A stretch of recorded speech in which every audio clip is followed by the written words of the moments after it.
Alright, to set your PIN code on the Huawei Band 9 is really simple. You just need to find this button on the right side first, press it once to go in the apps menu. Here select the settings and now you can see this PIN icon and you'll have an option to set one. So simply select set PIN and notice that here you need to use 6-digit PIN code. So I'm gonna enter all ones. And as you can see, I received this pop-up notifications that my PIN is too simple, but I don't mind it, so I'm gonna use it anyway. And now you would need to re-enter your PIN code, and now we are all set.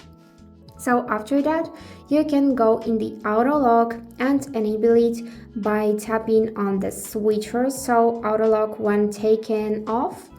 And now let's try this out. So I'm just gonna lock my watch first and wait till it will just lock itself, and we will need to enter its PIN code.